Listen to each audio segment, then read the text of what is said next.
Hi, my name is John Radzwilla, and I'm the editor-in-chief of Hook and Barrel magazine. Well, I grew up in northeastern Pennsylvania, and my cousin, when I was younger, was big into mountain biking, and I always looked up to Mike, and so I got myself a mountain bike, and I started just being in the outdoors. And man, I rode every single weekend. I tried to go as far as I possibly could, and the further I pushed into the woods, the more and more I discovered I loved being outdoors. And it became less about the speed and the mountain biking, and it became a lot more about kind of the process that I had to take to get to my destination or to the finish line. I never really grew up with a dad. My dad passed away when I was 7, and so I really didn't have that outdoors experience that a lot of young men had growing up. So I really didn't have that many influences as a young man. Mostly my influences were myself, again, mountain biking.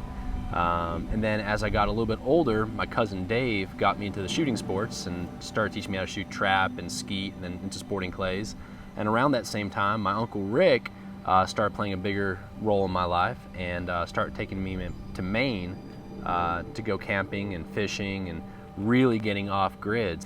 So I started spending summers at the very northern end of the Appalachian Trail near Baxter State Park in the shadows of Mount Katahdin, and just super off grid in these really remote parts of Maine where you maybe were lucky to pick up a Canadian radio channel, and mostly your biggest problem was, is there going to be a bull moose in camp tonight, or where's the bug spray? And so every summer I spent up there doing that with Uncle Rick, and he was a unique character. He definitely liked being off grid. He had a saying, well, are we lost, Uncle Rick? Well, we'll find out when we don't get there. And that was kind of his deal. And so I used to take my mountain bike, and sometimes when he was fishing, I would go off mountain biking and really get lost and come back.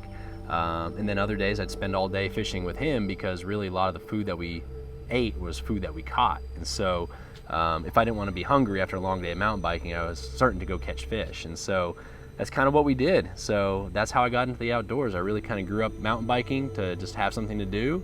And then Uncle Rick really kind of immersed me into fishing.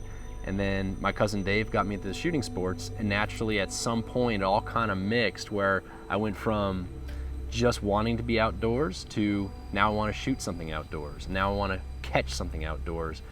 And years and years and years of practicing those skills. Again, growing up without a dad, lots of failures, a lot of learning experiences. I wasn't always as good in the outdoors. I mean, there's a lot of folks that kind of poke fun at now that was me. And so I have to give those people grace, because I obviously everybody starts somewhere. So that's kind of how I kind of grew to where I am today.